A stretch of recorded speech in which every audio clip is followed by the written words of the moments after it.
Come one, come all to the After Dark Podcast. The podcast in which Sheriff Anthony does his best to wrangle Konrad through Westworld, one doggone episode at a time.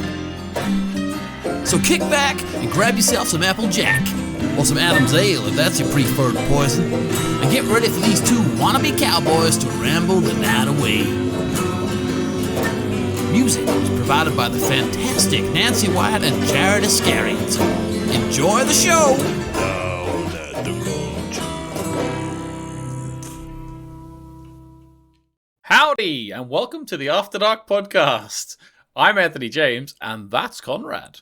You stole the word that I was going to say, so I'm just going to send a howdy right back to you there. Yeah, howdy doody. Howdy doody. We are here to talk about Westworld. Yeah, so we are. If you're not a fan of the After Dark Podcast, you haven't listened to us before, we are a show which we go through episodes of a TV show one by one. I've usually seen the TV show, whereas Konrad has not. So we get some crazy theories from Konrad. And so yeah, I'm hoping that he'll get some crazy theories for Westworld.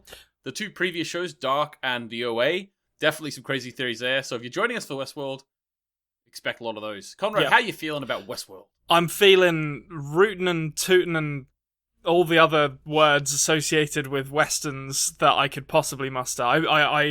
So I should actually say ahead of time that the small caveat that I have actually seen the first two episodes of this show previously. I don't think that's going to affect much because, honestly, watching this one again, I was like, wow, I forgot a lot of this, to be honest. But yes, so we want full disclosure. Mm-hmm. We want to always be honest, but I'm feeling great. I really enjoyed the first episode of this. Not to put the cart before the horse, and I can't wait to dive into it. Yeah, that lifelong saying of Konrad, "Cart before the horse," actually makes contextual sense now.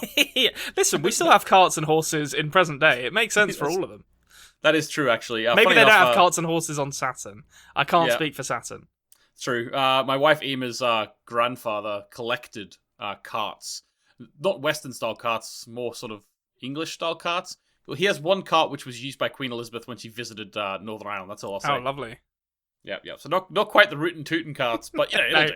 It'll do. There's no shotgun seat. It's cowboy adjacent, if not explicitly cowboy related. It's It's still a cart that had a horse attached to it at some point. Exactly. Right. Okay. So we're here to talk about Westworld, and I, to be honest with you, cannot wait. So, what do you say we just get into it, Konrad? Let's do it. Oh, let's break it down! Okay, so Westworld, episode 1, opens up with a character who will become known as Dolores, sitting in a dark room, sort of like an interrogation room, and there is like people questioning her, or someone questioning her, about like sort of, does she recognize... there's a lot of questions. Like, has she ever questioned the nature of her reality? So straight away, you already know that this is going to be some... If you knew nothing about the show, you're already thinking, like, is this some Matrix crap, or what's going on here? They're already asking you the big questions. And I'm going to say something right now that isn't actually explicitly related to this scene, but it bears mentioning. I didn't realise that Michael Crichton wrote the screenplay for the original movie in the 70s, the Yul Brynner one. Michael Crichton, obviously, of Jurassic Park and Congo fame, which, to me, immediately says that perhaps we're going to be investigating themes of man meddling with things he doesn't fully understand in this TV show. That's very much Michael Crichton's wheelhouse, so to speak. Well, that as well as parks. He loves parks. He loves a park. Absolutely loves a park. Yeah. So I think this is essentially Jurassic Park, but you replace the Dilophosaurus with cowboys. But yeah, so Dolores is being questioned here. I assume immediately that this scene is taking place at some point in the future, and we're gonna flash back to what has happened building up to this scene. I don't actually think that this scene... I'm just trying to think now. So there's two things about this scene. Obviously, the fly makes a comeback. Fly, quite important for what it denotes throughout this episode. And the fact that Dolores just kind of lets the fly sit on her speaks to an awareness of what doing that or not doing anything to the fly means to the humans who are watching her. But I don't think this is her at the end of this episode. I think this is her probably at the end of this season, I'm going to assume. Although she does end up with kind of like blood on her, and all kind of messed up at the end of this episode as well. So maybe I'm just misreading that. Yeah, well, I also think that I don't think when they were showing her face, like they don't necessarily showing that the other guy was next to her, because at the end of the episode, the guy who's questioning her is very much right next to her, and you didn't really see that in the shot. Having said that, I will say, even if it isn't this exact time, there seems to be like sort of obviously they have to keep reinterviewing them, and recurring loops. So the idea to me, this was just like classic pilot fare. Like one of the biggest things in a pilot is you start off with the scene or a scene that's very similar to the end of the episode, so that if they say no, works in its own environment, doesn't require anything else outside of it. It's like a short story, if nothing else, if they don't get picked up. I actually quite enjoyed it, and then we sort of go from there. One thing I will say, what did you think about them saying lose the accent? And then, would you believe, she proceeded to talk in a different accent.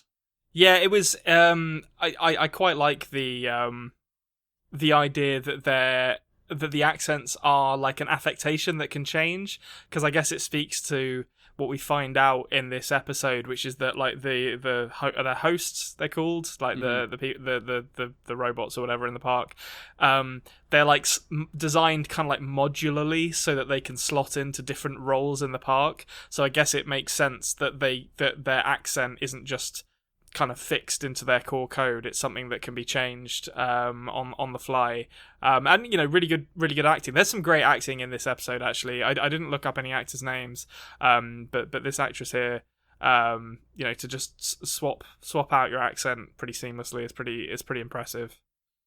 Yes, I agree with you, and that actress is Evan Rachel Wood, who is currently going through a lot of there's certain things in the papers about her. She's come out and told truths about her relationship with Marilyn Manson, which does not paint Marilyn Manson in a good light at all. Yeah, that I remember. I was wondering where I knew her from, and that is it. Yeah, so I was sort of pointing. I was trying to be a bit more funny there, Konrad. You made a fantastic point. I felt like there was a joke that I wasn't understanding, so I thought I'd just mosey on around it. Yeah. So the joke is the fact that these people who created these machines have programmed into them that their own American accent, like sort of not like is not an accent. So like I love the because obviously everything is programmed. So the idea is you need to, when they say lose the accent, I love that they actually went to the bother of programming in that their own voice, their normal American voice, is not actually an accent. Well, I guess that's Anthony Hopkins, because she's as we find out later, she's the oldest host in the park. So Anthony Hopkins probably programmed her with like a Welsh accent or something like that, just to be like. So stick two fingers up to the Yanks. Well, you never know. I just like the discussion of accents is always hilarious. Everyone's got an accent. Okay, so we get the introduction to the father. She wakes up. She sort of comes out into the thing. We meet her father, who is going to be quite a big character in this episode going forward. They sort of go through some of their dialogue. To be quite honest with you, this scene happens a couple of times. And I can't remember the exact things that are said in this scene. I think it's very much just like, make sure you're back for dark, all that sort of thing.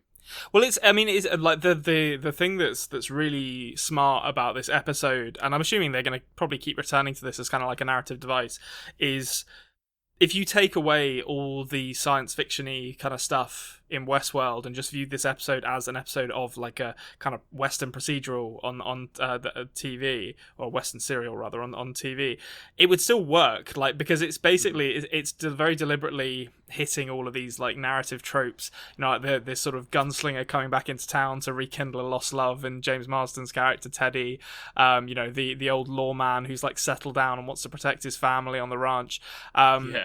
But all of those exist on their own and are actually really well performed and really well written, and the fact that they use them to deliver kind of exposition for what is actually going on at the same time, with like some dramatic irony in there, is just so well done. So in this first set, we just get like Teddy, who I'll say like the here and now. I think that James Marsden might be the most kind of like humiliated sort of semi-leading man in anything I've ever seen. I was talking to someone about this after I watched this, because I was thinking between him playing Cyclops and just getting humiliated and then killed off screen in the X-Men films and having Jean Grey stolen away from him by Wolverine, and then I think It's either The Notebook or Dear John, where Ryan Gosling or Channing Tatum, depending on which one of those it is, steals his partner away from him in those movies. And then in this, where he's just like constantly humiliated. That's his job. But he's like the white hat cowboy in this. Like, he's a good guy, and like, we're supposed to root for him. And he's coming in and being like, "Oh, just trying to act chivalrous." And it's a shame what happens to him repeatedly in this episode. Yeah, it's like literally like later on, the Man in Black says to him, like Ed Harris, he says to him, you're the guy who we have to take her from so that we feel better about it. Yeah. It's a perpetual loser. Having said that, I thought it was quite interesting. Oh, before I say this, actually, I want to just point out at the very beginning here, there's two things I forgot to mention at the start. One thing is, sorry guys, at the minute there'll be no pictures as we go through, purely because Now TV, which I watch it on in the UK, has a weird jiggery pokery going on where it does not let you screen cap and take images. So if I find a workaround for that, I will do that. If not, this is how it is. The second thing I want to mention is the creators of this show are Jonathan Nolan and Lisa Joy. Jonathan Nolan, of course, Christopher Nolan's brother. And okay. Yeah, so he actually wrote the original short story Memento Mori, which the film Memento was based on. Yeah, I think he helped write Man of Steel as well. He does. He does actually write some of the stuff. I think even The Dark Knight, possibly he was involved in with David S. Goyer as well. But my point is, on Now TV, which I watch it on in the UK, it said Cowboy Show or whatever by J.J. Abrams and Jonathan Nolan. Yeah, and so J.J. Abrams must have been like a producer on this. But I thought to myself, can you imagine being Lisa Joy? Just cut out there. Yeah. No, Jonathan Nolan and Lisa Joy are the creators. Like, screw J.J. Abrams here. Like, what did J.J. Abrams advise on? I wonder. Like, did he tell them how to get lens flare right? Was that like is that his input? That's the J.J. Abrams like tag at the beginning of any TV series fills me with dread more often than not. And it did so here as well. But fortunately, this doesn't have any of his like sticky little fingerprints all over it. It seems like, what were their names? Sorry, Lisa Joy and Jonathan Nolan. Yeah, it seems like they were able to operate on their own and create something quite distinct here, which I'm grateful for. Yeah. Okay, so what I wanted to mention was, what did you think about like when Teddy walks into town, comes off the train for the first time? It's very much implying that he is a newcomer. So what did you think in that sort of first sort of 20 minutes of the show where you follow Teddy and he's getting with Dolores and like, oh, I can't believe you came back. It's very much implying to me, or maybe you didn't read it like that, but implying to me that we maybe it's because you've seen the first two already. Yeah. But I think the first time I watched it, I don't think I read it like that either, purely because he's playing the part so convincingly. Whereas, like, I think this episode, the first two episodes, but this one specifically makes a point of kind of showing that all of the newcomers seem a little bit kind of awkward in their roles, and they're not really fitting into the narrative neatly, as in a very funny way towards the end of the episode. So I think I always interpreted him as a host, which makes that there's a lot to be said, I think, about the triangle of his relationship with Dolores and then Ed Harris's character, and why they are being singled out by Ed Harris in the scene following that introduction. That I think, it bears some exploration. But I think I always interpreted Teddy as a host just because of how well performed he was. Okay, fair enough. That makes sense, because obviously, he's walking through it. We do see a lot of newcomers being real awkward, as you say, and they do stand out. But at the same time, I think it's so cool. Like, he's walking through the town, and there's like the missions, like there would be in Red Dead Redemption. Yeah. Like there's like the almost literally like characters with like exclamation marks above their head, being like, "How about you, sir?" And we see through the repetition in the episode the various different ways that can go, and it's so smart. And I think, I feel like it holds up to scrutiny. I'll be interested to see, how as the series goes on, how they kind of explain certain parts of it. Because, the idea of, obviously, by the end of this day, Teddy and Dolores are, well, we don't know about Dolores, but Teddy is dead. So does he come in on the train again the next day because he's died? Or is there like a set period of time before he's recycled into the narrative? Or how does that work? But it feels like it feels very believable. Well, I think the way I'm sort of getting it, and it does come back a little later, but the way I'm sort of understanding it at the minute is whenever one piece is taken out, they have other things that they do. So whenever Teddy didn't meet Dolores, she went and painted by the river. So if Teddy is killed, then the next day Dolores will reboot, but she'll never see Teddy, so she'll just go paint, you know? Yeah, that makes sense. That's actually a really good point. I hadn't thought about the changes in Dolores' behaviour, perhaps reflecting the narrative changes because Teddy's not around. Mm-hmm. Yeah, it's really cool. Okay, so Teddy and Dolores have sort of a nice romantic day. Yeah, lovely Western vistas, like a John Ford Western. You know, you get like the Arizona sunset or wherever. I'm not sure where this was filmed, but it looks a bit like Arizona to me. It's somewhere like Arizona, New Mexico, something like that. Yeah. And I think, or they mentioned something like a Judas steer, which is like the lead cattle. So they have a lovely day, and eventually they go up to the ranch just to say hello to Daddy, and unfortunately, wouldn't you know it, milk drinking bandits. These milk bandits have made themselves at home in their house. Now, this is a question for you. Now, obviously, the first 2 episodes, we're going to have a lot of questions like originally when you watch it, because you have seen these first 2 before. So 2 episodes is not much, but it's going to seem like a long time to get there. Question is, did you think these guys were newcomers the first time you watched it? I don't think I did. I think I was thinking everyone was a newcomer. I was thinking when I first watched it, I was like, I think my interpretation of it was always like they make it really clear who the newcomers are, because they're kind of like, they're just really awkward a lot of the time. But at this point, we hadn't seen any. That's the point I'm making. That is true. Ed Harris is the first one we see, Man in Black. Yeah, that is a good point. I feel like I didn't. Mm-hmm. I think coming into this, because I know I've never actually seen the Yul Brynner movie from the 70s. I'm aware of like the concept of it, so I think coming in the first time I watched this, I was aware of the principle. Like it's it's like an attraction that people come to visit. That I was expecting, or that I was already kind of pre-armed with that knowledge. So I was like, this all seems like it's narrative that's just happening in like within the hosts of the park. Because it was so stereotypically Western. Yeah, it is really hitting those like kind of narrative tropes of just like, these gosh darn bandits like rustling cattle at the ranch and stealing milk and getting up to God knows what. But then I love the like narrative whiplash, and I've got a lot to say about Ed Harris's character here. But the like narrative whiplash of just being like, no, I'm just going to interrupt this narrative now. After obviously it's playing out, and Teddy gets the drop on the bandits and kills both of them. And then Ed Harris says a lot in this scene that I think is going to be important. Okay, so he says he's been coming for 30 years. Yep. Therefore he sort of knows everything that's been going on. Mm-hmm. He's talked about how that it's cruel to pair them off, which I thought was a quite interesting thing to say. Yeah. And winning doesn't mean anything unless someone loses. So that's what we mean about Teddy being the loser. Yeah. And then he takes Dolores to do things I don't really wish to talk about. Well, so that's obviously how it's presented to me, and maybe that is just what happened. But I think so. There's a couple of things we'll have to come back to in this, because I don't want to necessarily discuss them here because they're expanded a bit later. But he's been coming here, so he's dressed all in black. First off, it's like, okay, well, Western code set as I am actually at the moment. Like if you're dressed all in black, you're a bad guy. That's the rules in westerns, all right? Yeah. It's true for Henry Fonda in Once Upon a Time in the West. It's true here.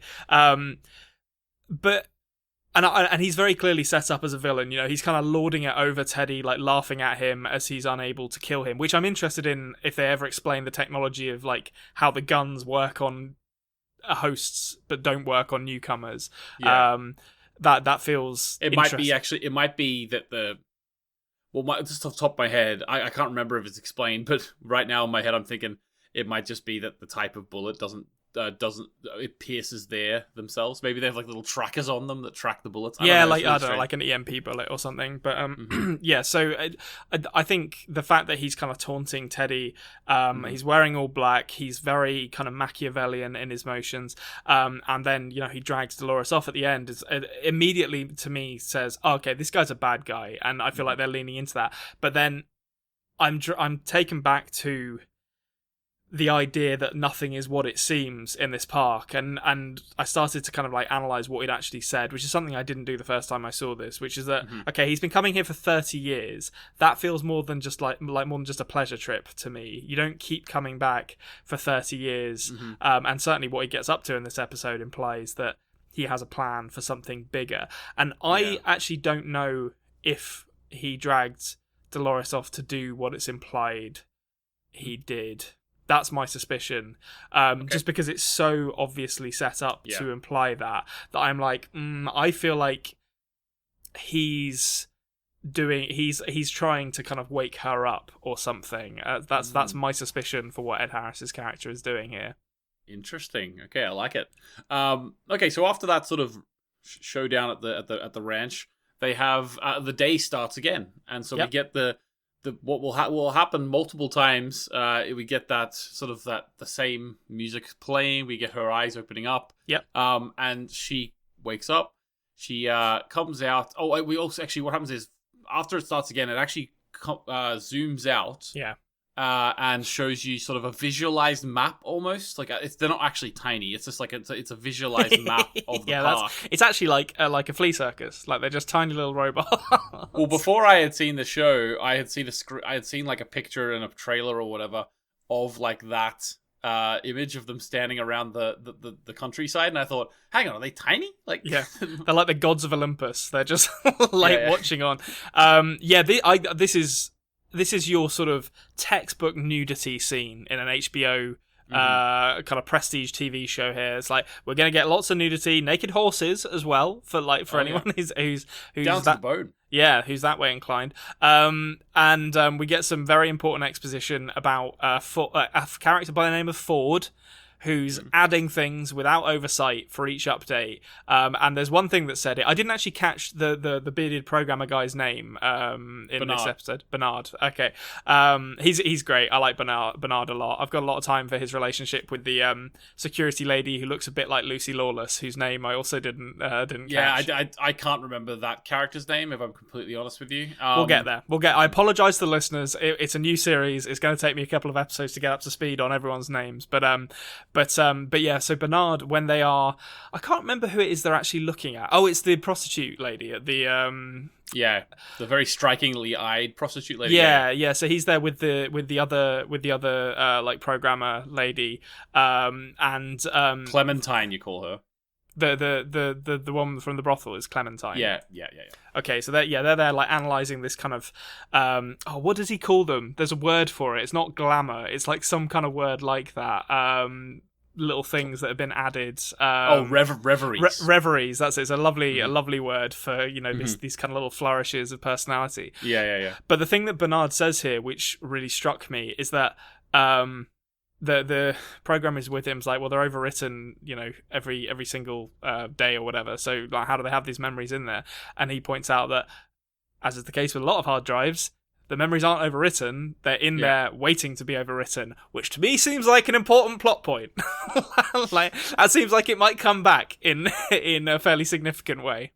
Well, it seems to have already come back a little bit because Peter Abernathy, Dolores' father, seems to be remembering his time as an occultist. Yes, yeah, absolutely. Well, yeah, maybe. We'll see what's going on with that one. But also, yeah, this woman just like kissing Clementine in full view of everyone else seems like an odd choice in this scene.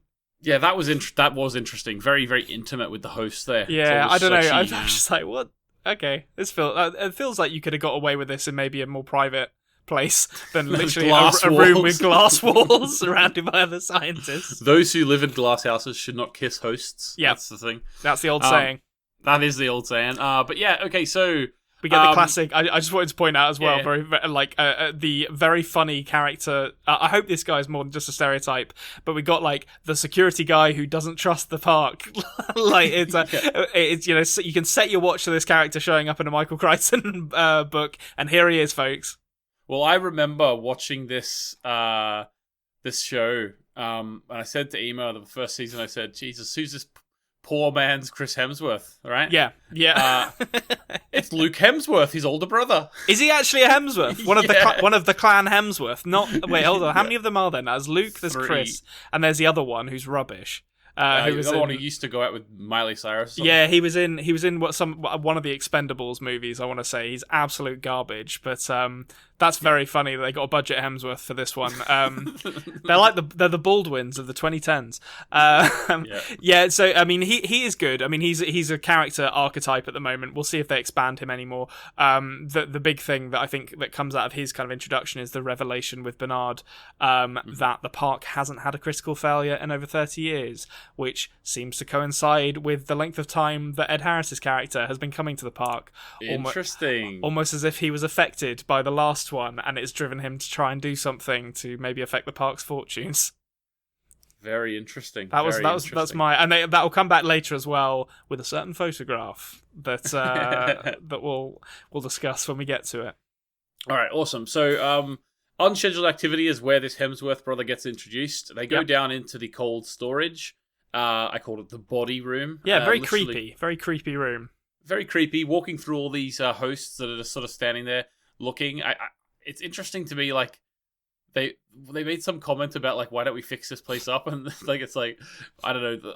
I heard what they said, but all I remember is that they may as well have said, yeah, but we wouldn't have this cool, like, part of the episode if we did that. Yeah, I mean, that is definitely true. And it's really interesting, the set design here, because it's almost like a mall that they're going through. It's like kind of these like lost sub-levels of this place that looks like maybe they were part of some kind of leisure facility or something that they've repurposed into just cold storage for these bodies. And it does also imply that this is not the heyday of the park. It implies that the heyday is in the past, because if all these places throughout the building are shut down, it implies that actually this maybe in the past was a huge bustling part of the building, you know? Yeah, absolutely.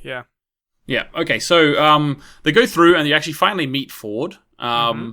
And he's down talking to one of the very first hosts called Old Bill, very much like Old Bill Hickok. Michael goddamn Wincott from Alien Resurrection and a bunch of other movies. I was very pleased to see him here. Yeah, and Ford is talking to him. Obviously, just loves to have a little chat to his creations. Just have this. Anthony, you forget, because obviously we don't see Anthony Hopkins that much anymore because he's quite old. So he did The Father fairly recently. But when you see Anthony Hopkins, it's like, it's like putting on an old pair of slippers. Yeah. He's just lovely, man. Lovely. He's yeah. I think of Zorro, to be honest with you. Yeah, sure. Yep. That's why he's most famous. It's funny, like, because I saw probably Anthony Hopkins, like, that's the role I saw him in earliest in my life, the Zorro film. Yeah. And therefore it's just like ingrained in my mind that he is Zorro. That's so funny. Not Hannibal Lecter, not... Well, I didn't watch that when I was 7, you know what I mean? That's a fair point. I probably watched that earlier than I should have.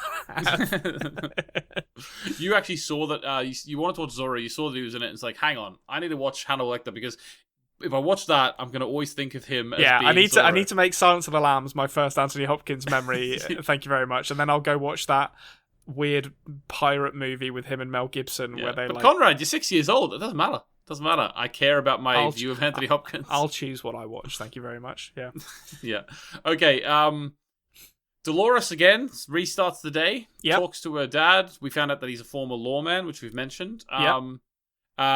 So there's that sort of, he says, don't, be back by dark, same sort of thing again. Yeah. Just little extra snippets of these conversations. Yeah. We're getting little extra bits here and there. I love that they then go to the newcomer.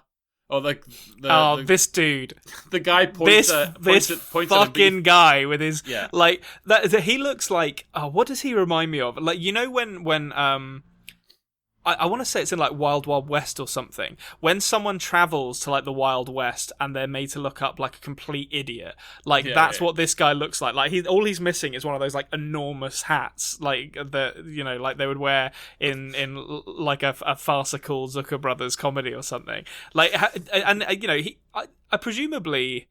I don't know how it works. I guess you get to choose your costume, or maybe you're dressed or whatever. But the fact that he chose this is outrageous to me. Like, he needs to have a long, hard look at himself in the mirror. It's absolutely fantastic. It's like maroon. Yeah, maroon with like patterned lapels, and just this, and he's got the old like neckerchief as well. This character's great. Like I'm a big fan of this character. the neckerchief. Yeah, he goes, yeah, we'll take on the bounty. That'd be fun, honey. Yeah. His wife not impressed.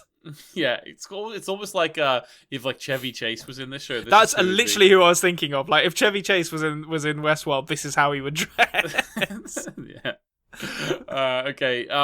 Then Teddy is about to go back over to Dolores and sort of kickstart their storyline. But then some guy comes up to him and goes, "Hey, Teddy, I know this one." And he's like, "You were our guide last time. Come on!" And he like takes him around with him. So that sort of interrupts Teddy's day and sends Dolores off to paint. Yeah, and then the man in black comes over to Dolores and says, "Sorry, Dolores, I got other plans tonight."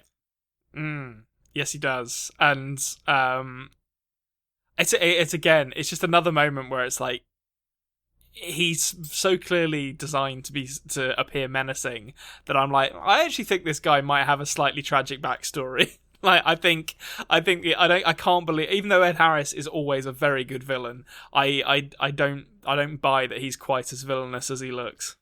Yeah. Okay, so we'll keep an eye on that then. We go out with the sheriff to the bounty. Yep. And he starts glitching like fuck. Oh, this is rough to watch. Like this, just the sounds and the way his eyes start moving. There are some great. I don't know if they're practical effects. Actually, I assume this one probably was a mixture of digital and practical, or maybe it was all digital actually. But this is absolutely like phenomenal. However they achieved this, it looks amazing and it's really, really horrific. So yeah, I mean it seems like. Well, we find out like after this that maybe something has, like the fly landing on his face has basically like prompted him to bug out. But it looks, it looks nasty. It is. It's pretty crazy to be honest with you. I assume the flies are not ghosts. I assume the flies are real. Who knows? I mean, the horses aren't. Well, based on the end of this episode.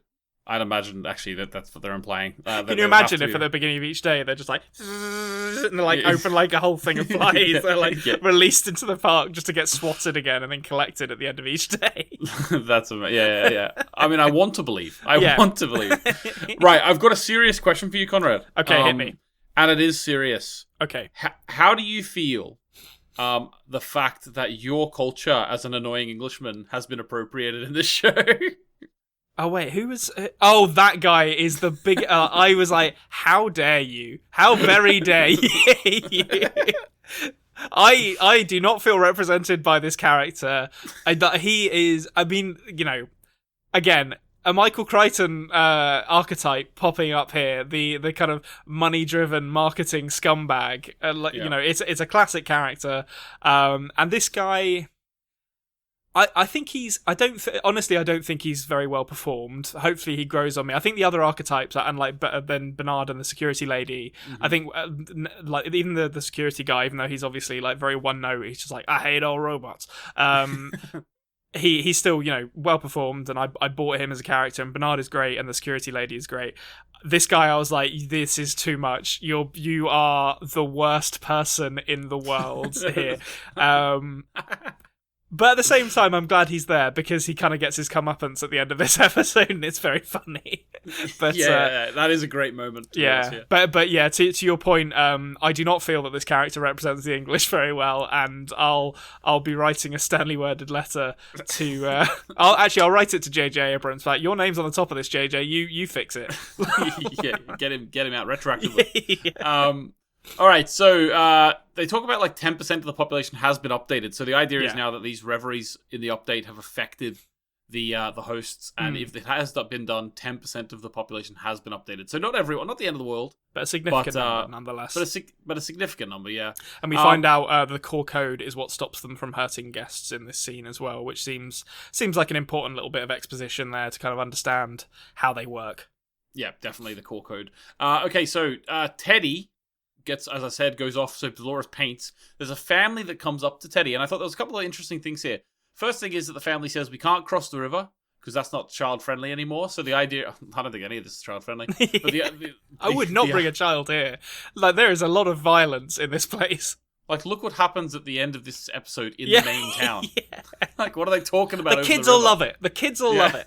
Yeah. So I like the idea though of like the further you go out into the wilderness, the more hardcore the difficulty is. Yeah, it's like zones in an MMO. Like this is like the 1 to 10 level starting area. You go out there, you're in like the 60 plus starting area, and that's way more dangerous.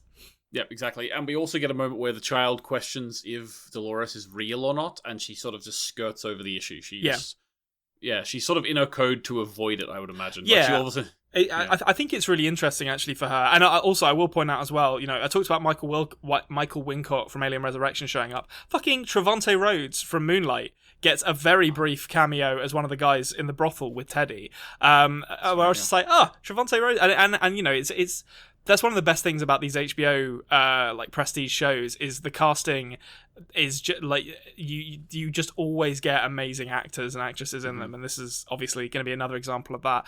But the thing I was going to say about Dolores is I really like the kind of there's almost like a subversion of the hero's journey here where she's like refusing the call multiple times because you can see her character multiple times throughout this episode like rejecting these opportunities to become more aware of her situations, and it gets more and more explicit, these calls for her to kind of wake up, and it ends with maybe her waking up, who knows. Wake up. Okay, so father finds a picture of a woman in a city. Yeah, it looks like Times Square, I think. It did look like Times Square, yeah. Yeah. Okay, so I'm gonna make a prediction here. I'm gonna shoot from the hip. Okay. All right. I'm going to say the woman in this picture, or the girl, I should say, because she seems quite young, maybe sort of late teens, early 20s. I'm going to say the girl in this picture is Ed Harris's daughter, and I think something happened to her. Actually, if it's I'm going to say 30 years ago. I'm going to say something happened to this girl in this park, and she's related to Ed Harris, and he's kind of seeking revenge for that. Okay, so we'll say related because, you know, with 30 years' time, like, I suppose, like, she could have been... Because if he's... How old's Ed Harris in this? Probably like 65 at least? Yeah, mid-60s. Yeah, so 35... Could have a teenage daughter, I suppose. Yeah. How old was the girl in the photo? I thought she's definitely not a child. Yeah, child. Maybe not a child. Maybe she's like late teens, early 20s. Maybe older than that. Maybe I kind of misinterpreted the photo. But I definitely think she's related to him. I feel like that photo has been left there explicitly by Ed Harris's character to be found. Maybe he wanted one of Teddy or Dolores to find it, and it just so happened to be picked up by her dad instead. But I feel like this is all part of a bigger plan. Awesome. Okay. Yep. I like that idea. I like that theory. We've got our first theory on the board. Lovely. Absolutely lovely. Okay. So we get the annoying Lee again. I can't remember his last name, but that's the English fella. Yeah, and he keeps on talking. And I do want to point out one thing though, Konrad. Go on. Can I point this out? How do we know that we're in? Like, you might not have actually ever guessed that we're in a futuristic world. Because we don't really see the outside world at this stage or whatever, even if we do. Yeah. But you have to know we're in a futuristic world because they use the word rotate. Rotate home. That is a good point, actually. Yeah, I never really... I didn't think too much about that. But to me, when someone says they rotate home, to me that means going to a different planet. That's all I'm going to say. It's sci-fi talk. Yeah, it definitely is sci-fi talk. But yeah, I imagine that as someone like being stationed on a space station or a colony or something and then going back home. I guess it could just be that, you know, the people who work here, it could be literally in Arizona somewhere, and the people who work here have to be on call for non-stop for 3 months at a time or whatever. But that is a really good point. I didn't necessarily pick up on the significance of that word, but it is what you're right. It is 100% kind of sci-fi shorthand for we're in the future. Yeah. And also, we find out, of course, that there is perhaps some kind of corporate interest in this park. Perhaps people with an interest in military applications for this technology. Who could possibly say? Yeah. Possibly. So I do like Lee. I sort of kind of agree with Lee's point here, though, when he says, you know, like, we shouldn't be making them as lifelike as possible. Yeah. Because we don't want people to actually think they're killing people, you know? Yeah, I mean, I think there's... I'm just going back to my... where's my stuff with Anthony with Ford's character? So, I mean, I think there's a lot of interesting stuff with Ford in this, because I do agree. I think making them as lifelike as possible makes the sort of practical job of running the park harder. Yeah. But it also... I don't know if this is necessarily this guy's point, but it also kind of gets into weird kind of ethical grey areas. And I think I'll probably talk about it briefly now, but Ford, when he talks about this idea of being like indulged mistakes and how mistakes are basically what caused humanity to become what it is today, to me that is quite an arrogant mindset to have, that he is essentially trying to do better than humanity by prompting these mistakes in the hosts. Maybe not as explicitly as I'm reading it, but that definitely seems like a thought in the back of his mind, that he's like, humanity's never going to get any better than this. I'm going to keep messing with these things to make them more and more lifelike, because even if I make a mistake in it, something new and exciting will come from it, and it will kind of either push humanity out of its stagnation or potentially replace humanity if things go badly wrong. And I think that is absolutely kind of what that does absolutely justify this marketing scumbag's concerns, even if he's not really looking at the picture in quite as big a way as that. Mm-hmm. Yeah. Okay. I get that. It's interesting though that sort of point is backed up by this weirdo, idiot, annoying character, you know? Yeah, what I mean? yeah, absolutely. Well, I mean, I think he just looks at it from a practical perspective. Like, he just wants to tell his stories and for it to be easy, and it just so happens that he's right, but for different reasons, I think. Yeah. Okay, so short little scene of the man in black killing the poker dealer. Well, sort of. Yeah, well, he doesn't kill him yet. He sort of takes him out, and then eventually... I suppose we could just say that now. I don't understand a lot. Yeah, so I don't understand that. I don't understand why... So he says he leaves 3 pints. Well, I think it's litres probably because it's American. 3 litres of blood in him. If he loses any more than that, he'll die. He talks to him for, 5 seconds, saying, I'm going to get some answers from you. Then he scalps him, and it's later revealed in the episode that there's a kind of map on the inside of his scalp. So I don't understand why he bleeds him in the first place, and I don't understand why he keeps him alive if the plan was always to scalp him. I will say I don't think Americans use metric in any way at all. That's probably true, actually. Okay. Maybe Ed Harris is just a man of the world. Yeah. Okay, so interesting point. It just seems odd. Why. I feel like I'm either missing something there, or there's something to be revealed as to why he bled him and left him alive for a little while longer, rather than if it. Maybe, does he need him again in the future? Maybe. Well, if he scalped him, I'm pretty sure you can't survive a scalping, right? Well, if you're a robot, like. Yeah, I guess so. That's a good point. Because my mind thinks if he had let him die, then there maybe was going to be a ping, this one died, and they'd come and pick him up and reset him. But maybe he doesn't want him reset. Yeah, possibly. Maybe again, that is it. I haven't watched this show in a few years, maybe a year. So there are things popping off my head, which I might be just giving you answers right now, but I don't actually know I am. But I can't remember why he leaves him alive, to be honest. But I mean, maybe it'll be explained. Maybe it's just a weird thing that maybe he just likes bleeding out people. Yeah. Who knows? That's one of his hobbies. Yeah. But yeah, certainly something to keep an eye on. This plot line with Ed Harris. It seems important. Yeah, definitely. Okay, so Bernard has a picture of a young boy. This scene is a little bit heavy-handed. Like he like looking wistfully at a picture of a young boy, and then looking at the host across from him and being like, "I admire your forgetfulness." It's like, I wonder if there's a problem in this relationship with the young boy. Well, earlier on, didn't Luke Hemsworth say to him, you don't have kids? Yeah, Bernard? You don't have kids, and he kind of gives him a little look. And then this is confirmation that he does in fact have kids, and they don't speak to him, I imagine. Yeah. Okay. Yep. So I just wanted to know if you read that as his child. Yes, very much so. He's not just looking at a picture of himself as a child. Oh, that'd be great. That'd be hilarious. It's just like it's like when you go to your memories on Facebook and you're just like, oh, look at that young whippersnapper. That's what he he just carries him around. Yeah. All right. Okay. So there's a problem with one of the hosts, and it's actually Walter, who was the one who was going to take advantage of the of Dolores' mother at the very beginning in the gang of the rebel, hoodlums. What do you call them again? Bandits. I can't. Yeah, bandits. That's Hoodlums. The word, bandits. Yeah, the hoodlums. Ne'er-do-wells is my.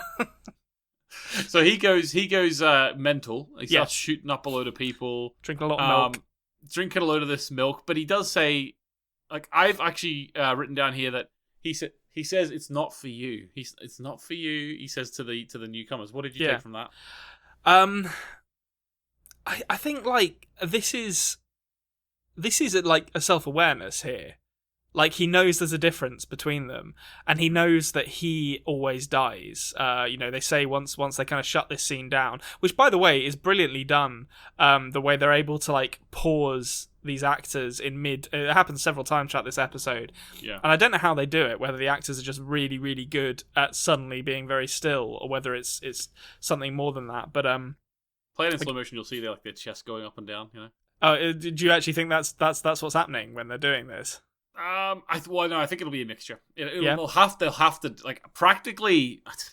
I think when you could just have people stop on set, what's more expensive, having the actors on set to stop that day, or the CG to actually have them stop and edit the other ones in? I mean, people have been like freezing on stage for hundreds of years. It's not a new thing, but it just looks so good here that I'm like, oh, that feels like they've just actually stopped moving there. That's why it comes down to money for me. Like, is it cheaper to do it the computer graphics way because you don't have to pay their wage for that day? It's What, you just freeze them and then like send them home? Like, you're done. You're done. We're going to do all the freezing scenes. Yeah. Post. But yes, I mean, this is self-awareness, and he's aware that he always loses as well, which is interesting. And he's aware there's a difference between the newcomers and himself. I don't know, with this and the sheriff, I wonder if it is just the update. That's kind of the theory I've got kind of cooking away in the back of my brain, or whether there's something more going on here. But it's definitely like, it's a really, really striking scene visually in terms of like what he actually does with like all the milk bottles kind of scattered around the body of the other bandit. And then I do love the conversation that Bernard and the other programmer lady have where she's like, this is like really messed up, like this is murderous, and Bernard's like, they're murderous by design, they're bandits. It is very funny to like the idea of trying to create characters that are like malevolent and evil but only within certain confines. Like, don't make them too crazy now. We don't we don't want to upset anyone. Yeah, that's like the whole point. That was the same character who kissed the one. Well, isn't it? Yeah. She has a kind heart, and a bit of a questionable, questionable understanding of consent. So, Daddy is freaking the hell out here. Hell is empty and the devils are all here. Yep. He's whispering in Dolores' ear. Dolores then goes off to find the doctor. She sees Teddy. I love that it doesn't look like anything to me. Repeated twice, like again, just this rejection of just like she's not in any way complicit in this kind of awakening at this point, which is like just brilliant in contrast to where she goes at the end of the episode, and the performance of her, the actor who plays her dad. It really starts being amazing here. Like the way he's kind of stumbling over his words, saying, he asked a question you're not supposed to ask and got an answer you're not supposed to know. And then, as you say, hell is empty and all the devils are here. Mm-hmm. It's just really, really like kind of arch dialogue, delivered in a really upsetting way. And it's so, so good. Yeah, no, I'm a big fan of this actor in this role because unlike the sheriff, who is just going, ooh, ooh, ooh. Yeah, I mean that's gross in its own way, but I mean he's doing a good job, but he's a bit of a one-trick pony, that fella. Whereas Peter Abernathy is like, the way he's like in the middle of talking, and then he sort of changes, and then he has to. So when at the end, like, we're skipping over the shootout, but we'll come back to that. But at the end, whenever Peter Abernathy is getting interviewed by Ford, and they ask him about all the different builds that he has and like how he's going in and out and then going serious and then back to his own persona. The way he's able to go in between is absolutely amazing. I love it. It's such a good performance by this actor. I really hope, obviously, you know, he's stuck in storage by the end of this episode. I really hope that's not the last we see of him, because it is phenomenal. Yeah, he's great. Okay, so before we get to the sort of substance of that, we'll talk about the strange riders coming into town. And this is fucking the Nazgul turning. Yeah, so they come into town, according to the storyline, according to Lee, they come into town a week early. So they come in a week early, and so it's Hector. We meet Hector, and he's basically robbing the safe in the brothel. The brothel, yeah. So he reminds me a bit of I don't know if you ever saw these, but Antonio Banderas in like the El Mariachi movies, where he's like, and again, you know, talking about archetypes within the Western sphere itself. This is your bandit with a good heart that we've got here, I presume. Yeah. And he has some sort of relationship with Maeve already, it seems. Maeve, who's Tandy Newton.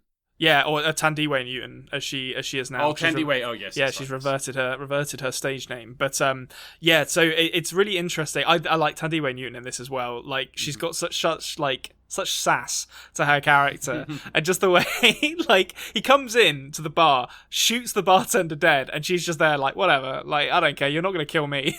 Like, absolute nerves of steel. This character of Maeve is really interesting, and I'm looking forward to seeing the journey of Maeve. Yeah, she's just like really does not give a fuck. Like, yeah, I mean, this is some good English representation here. I'm glad that Lee isn't the only English character in this, because God, that would be depressing.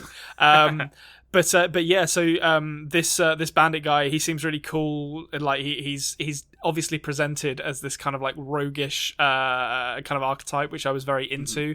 I liked the lady with him who just starts fucking lighting up the entire town, just like shooting everyone, including Teddy. And the thing I love about these, like I was saying, these kind of like Western like stereotypical narratives happening over and over again in this episode is. And the fact it works on its own without any of the sci-fi stuff is you get Teddy getting shot and then repeating the "don't mind me, just trying to look chivalrous" as he dies. It's just like, oh, James Marsden, you're getting done dirty in this episode, but God bless you, you're turning in a good performance. Obviously, we get Paint It Black playing on the score, lovely. Which like I'd forgotten that happened. When it started playing, because at the beginning it's like you could be forgiven for, you know, there's little motifs of it in there, but it's not fully Paint It Black at first, and I was kind of like, is this the Rolling Stones that's playing at the moment? And then they, you know, fully goes into it, and I was like, oh, okay, so this is the kind of show we're making, is it? With licensed music popping up occasionally, which I'm very into. Well, it was licensed music, but it was also in the style, you know. Oh yeah, absolutely. You know, it's diegetic music, but it's great. It just works brilliantly, and it's a nice little nod to, you know, the old and the new meeting in this weird kind of like middle zone in this place where it's neither one of those two things. And talking about effect shots as well, so the sheriff's eye going crazy is one. The dude, like after Tandiwe Newton, after Maeve gets moved out of the way of the safe, and then you've got the grubby bandit man who's like advancing on Clementine. The shot of his face exploding outwards, that is not an easy shot to do. Like that's like normally that's practical. I think this was digital, but what an effect that was to look. And it's just like normally when you see characters getting shot like that, they very rarely show the actual effect of the bullet because it's so hard to do it. But they did it here, and it's amazing to look at. Very graphic indeed. Very, very graphic. Yeah. I've got in my notes hole in the face, because that's actually no, hole where the face used to be. That's is big. Almost as graphic as fucking Randy Quaid turning up and shooting the bandit and his friend in the neck, like as they're doing their big speech.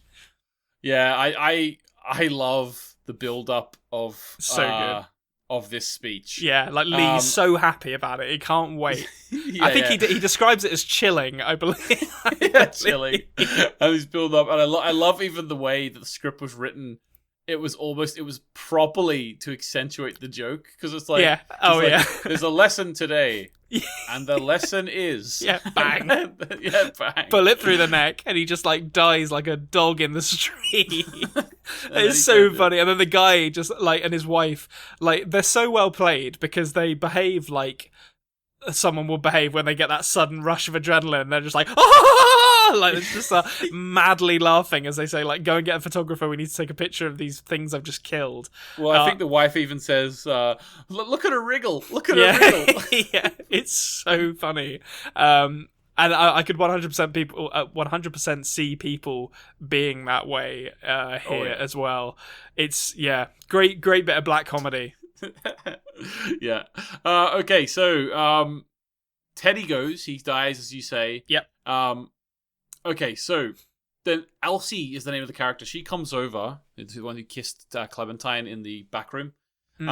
Comes over and says, "Soon this will feel like a distant dream. Until then, may you rest in a deep and dreamless sleep." And then so we've heard that. We've heard that line a few times to kind of put characters to sleep. Yeah. So they sort of just go off. Down they go, a bit like a Darren Brown style. And then Dolores interview. It's almost as if this is the start of the episode again. We have talked about whether it is exactly the same interview, but it's pretty much the same questions. It's a different interviewer. So in the beginning it's Bernard, and this time it's the lesser Hemsworth. So I suspect we'll come back to that. But as you say, I mean, I think it could just be that it's designed to show that this is a process that they've gone through hundreds and hundreds of times, and obviously. We the questions that she's answering, she seems to be answering them honestly for the most part.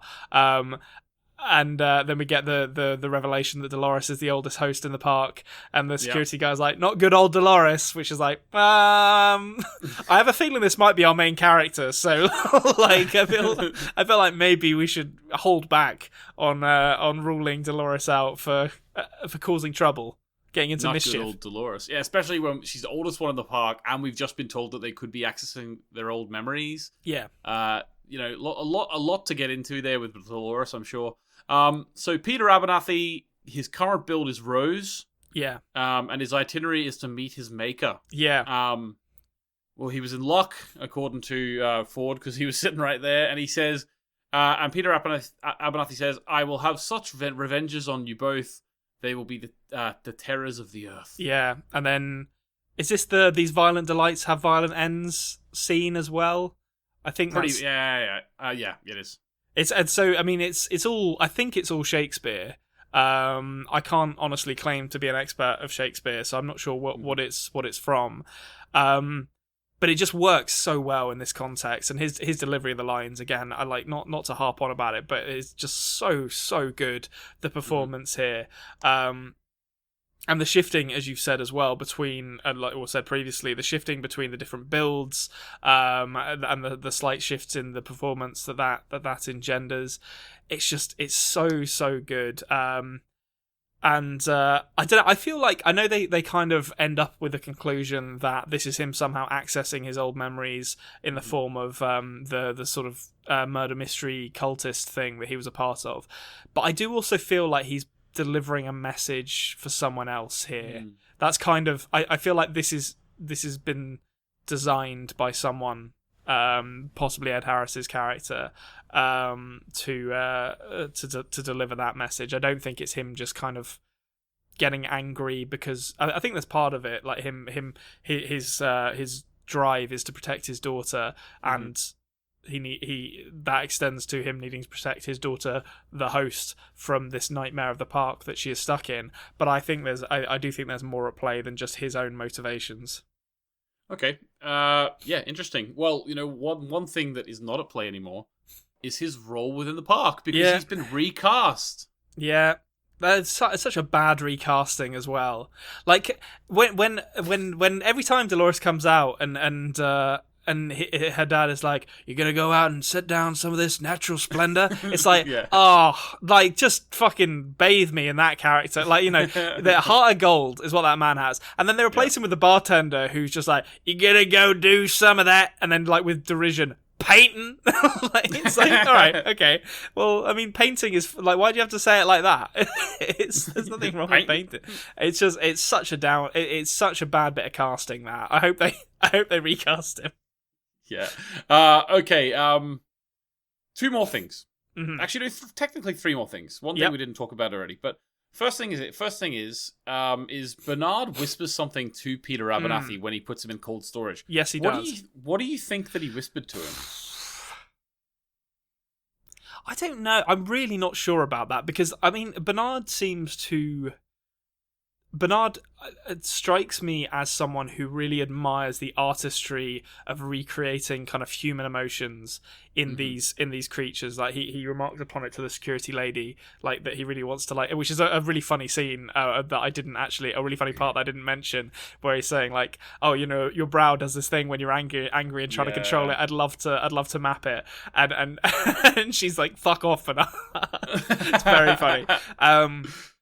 But so that's like kind of the impression I get of Bernard's character, which he doesn't seem to be as interested in kind of playing God as Ford is. So I don't think he's like lacing anything into these characters that he's planning to sort of come back in a big way. But I think he does seem to have a fondness for them. So maybe he's just kind of giving them like a nice parting message or something. I don't feel like he's doing anything nefarious. I don't think that doesn't seem like it's in his character. But I think he might have some sentimentality for them, and that's going to be reflected in what he's saying to them. Okay, cool. Next up, Map in Skull. Yes, So we mentioned him as scalping him, but we didn't actually mention there is actually something on the inside of that scalp. Yeah, it's a labyrinth-looking thing, like that. You know those old like things you used to get with like the metal balls, where you had to like tilt them to get the metal ball. I was always so bad at those, and that's what it looks like he's got here. So I'll be interested to see where Ed Harris finds the little metal ball maze. He actually finds one he has to do. Yeah. I won the game. Do you actually feel that is the fact that there is that on the inside of the scalp? Is that confirmation to you that there is some sort of deeper level of a game he's talking about here? Oh yeah, I think so. I think he's. I don't know what it's a map of, but he's definitely trying to get to the root of how this all works. I think so he can possibly damage it or bring it all down because of something it did to his family 30 years ago. So yeah, I think I'm interested to see where that map leads him, because I can't even interpret that, to be honest. Yeah, okay, no problem. Last thing. Fly on face. Dolores smacks it. She said that she answered the question when she was being interrogated by Hemsworth. Would you ever hurt a living thing? And she said no. Yeah. Because they're not allowed to.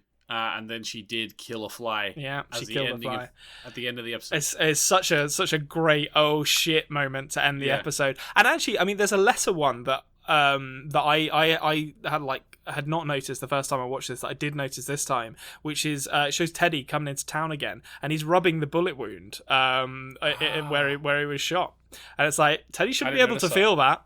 Like that Teddy shouldn't remember being shot, but he's definitely rubbing the bullet wound. And then as you say, the big mic drop moment as Dolores kills a fly. I suspect it won't be the last thing she kills in this series, to be honest. But yeah, I can't wait to see where it goes from there. It was such a good first episode. All right, okay, so loads we talked about there. Do you want to get into the roundup, Konrad? Yes, let's do it.